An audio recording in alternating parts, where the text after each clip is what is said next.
I'm Trudi Elliott, and I'm in conversation with Professor Janice Morphet, who's just given a paper to the Oxford Joint Planning Law Conference on planning and Brexit and what it might mean for planning in the industry. Janice, there was a very interesting discussion about what issues will be retained beyond Brexit. What do you think the key issues there are? Well, I think particularly for planning, the vast raft of environmental legislation, although we think of that as being very European in its nature and its formation, in fact, in the EU is, if you like, making sure that that United Nations legislation is being rolled out and treaty obligations are complied with. So although we may not have the EU as an intermediary between ourselves and the UN in terms of how we formulate the delivery of UN obligations and how we show that we're complying, the fact is the obligations will still be on us. So if we think about environmental assessment, we think about public engagement, we can think about all the issues about sustainable development goals, new urban agenda, all of those will still be there. And also, secondly, there are obligations on us through the World Trade Organizations for Trade and Environment. So I think, although I think many colleagues would argue they won't be as strong, the access to justice won't be the same, the principles, we still have to comply with the principles. And what might be lost? Well, I think as far as the UK is concerned, there are kind of two key areas. One is around funding, and the second is around some principles of governance. So on the funding front, I don't think many people realise the range of projects that over the last 20 years or more have had support from the European Union. So we can think of many of our major transport projects, whether it's Channel Tunnel Rail Link, whether it's Victoria Station, Bank Station, we can think of HS2 and so on, have Crossrail. All of these projects and many more have had either funding or very low interest loans over very long periods of time, which have enabled them to get ahead. Although I thought access to the European Investment Bank, which is a major provider of low-cost funding to the UK, would still be with us until we left. Now that isn't the case, and the EIB has actually closed its books for UK projects, which is a bit of a blow because we have many social housing projects, for example, funded through that mechanism. So that is lost, and that's already gone, sadly. If we think of, in terms of governance, one of the big issues that will be lost will be around the principle of subsidiarity, which is in the treaties. It's not a word that trips off the tongue very easily, but what does it mean? What it means is that it provides a legal and treaty-based basis for devolution, whether that be in Wales, Northern Ireland or Scotland, but it also, if you like, underpins what's happening with the move towards combined authorities, and we saw it as new localism, but it's about local control and that kind of devolution of decision making, so that goes. And another principle is principle of fairness, which is really what's the basis of differential distribution of funding across the country. So that kind of underpins the Barnett formula and how money is distributed, so that goes. So these can be replaced, but if we think about the issue of subsidiarity, then that's really going to be at the whim of a 5-year parliament, whereas having it embedded in a treaty gives it a longevity that you don't have to keep worrying that a future government is going to set it aside. So I think those are the difficulties and things that we face losing. The questioning that you had at the end really focused on two sort of areas. What do we need to do about envisaging the future we need or want, really starting from want, but also how much of a risk was all this, what were we really going to lose, and what should be our tactics now in terms of influencing the nature of the debate and the decisions that are being made as we speak? I think that's very difficult because if we look at the kind of papers that have been prepared for the negotiations, what we see, these are very high-level items, very high-level issues, and really the environment hasn't featured at all at any level. And I think the difficulty is facing us at the moment is to get any airtime. And whilst I suspect maybe in government there's an understanding of the continuation of UN principles, so perhaps they're taking the view, the roll on the legislation, that will do in the short term. So they're seeing it as a medium to long term issue, not on the top of the agenda. However, I think, as one of the questioners suggested, that we could be using leaving the EU to increase our standards. And if we want to prepare for that, I think we have to start thinking about where those areas might be, how we might make those changes, which is going to be very difficult when everyone's struggling to kind of make sense of what's going on. But at some point, the government will have some airtime. There will be requirements to demonstrate compliance with UN requirements and so on. And that pressure is probably going to come from business, who will particularly need to demonstrate if they're trading both in the EU and more widely that the UK is compliant. So in a way, we could go on the back of that need to demonstrate as part of our export drive, if you like, and new trading relationships, that we are compliant with environmental legislation. But it doesn't necessarily help some of the internal issues, which is around, which another questioner asked about, which is about poverty, redistribution, and so on. And some of those issues which are at the heart of much of planning practice at a local level in a daily way. Not so much the big projects, but everyday planning practice. And I think it's difficult to see how those kinds of points are really going to gain much traction in the short term, even if we work hard. The other thing you touched on in response to questions was the issue around the democratic processes that were debated in Parliament this week in terms of the process of transferring legislation back and what this might mean for planning, where there's a lot of regulation. Yes, yeah. Well, as I understand it, this is really coming from a UKLA discussion. There are over 1,000 statutory instruments which now, under the vote this week, could actually be changed by a minister without any debate in Parliament, without any consultation.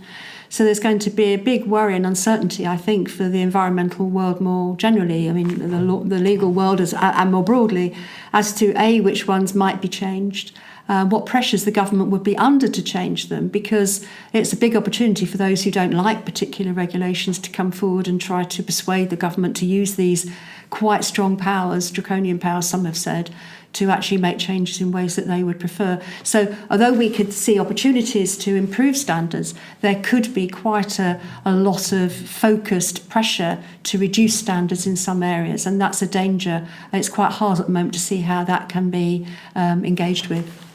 One of the questions you were asked was the Norway option one for us? Was it open to us, and what were the pros and cons?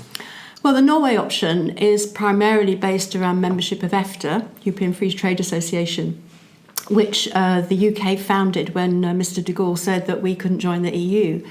And initially, after the referendum, the EFTA members, including Iceland, said, well, actually, we didn't really want to expand the membership because we could see lots of disadvantages in terms of being in EFTA. And in fact, the Norwegian Prime Minister said last year that the UK should be very careful because you make your payments to the EU, but you have to take the legislation, but you don't sit around the table. So you don't have any role at all in debating and forming that legislation, which is what we've had up to now. But interestingly, there seems to have been a bit of a shift in position in terms of EFTA members, so that just in the last week or so, we've seen the President of Iceland, Prime Minister of Iceland, saying, well, actually, the UK would be welcome to rejoin, in effect. Secondly, we've had the President of the EFTA Court doing the rounds in London on the radio and so on, meeting government departments, saying that actually the EFTA Court would be a very good intermediary and a substitute for the ECJ, and he would strongly recommend it. And then thirdly, we've had general election in Norway, and although the Prime Minister is the same, she has now, since her re-election, come out very strongly and said that the UK would be very welcome in EFTA. So we've had a kind of repositioning on the EFTA front. Where would this lead us? Now, one of the questions I was asked was really suggesting that EFTA would be almost like a transitional arrangement on the way out. But I think there is another reading as well that you could consider, which is when you get to the point of rejoining EFTA, you realise that for the same amount of money, you could actually be sitting around the table and engaging in that discussion and decision-making about legislation. And if many people don't realise the extent to which the UK has been involved in all these decisions, and in a way, if we went back to an EFTA option, we would actually be fulfilling the role that people thought we had, i.e. that we wouldn't be engaging. And I suspect there would be quite a political pressure at that point to say, well, if we're going to be an EFTA, we might as well be back round the table or remain at the table. But that's to be seen. But I could see it could happen that way. One of the issues that came up in discussion in your presentation was the issue of devolution. And planning's a devolved function in the UK, and we know that the devolved governments are really quite concerned. Yeah. And you also touched on how this might play out for emerging city regions. Yes, so what do you think are the key devolution implications of where we've got to in this debate?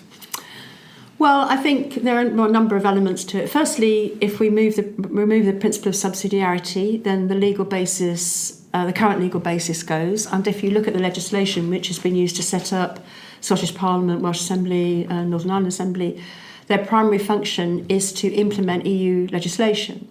They have other functions, but that's their primary function. So actually the whole of that will have to be renegotiated. And as the UK doesn't have a written constitution, that's going to be very difficult, I think. So that's the first thing. Secondly, if we look at the withdrawal bill and moving legislation over, what civil servants have said is this is a minimum, the new legislation is a minimum. And there's nothing to stop, for example, the Scottish Parliament in increasing standards above that.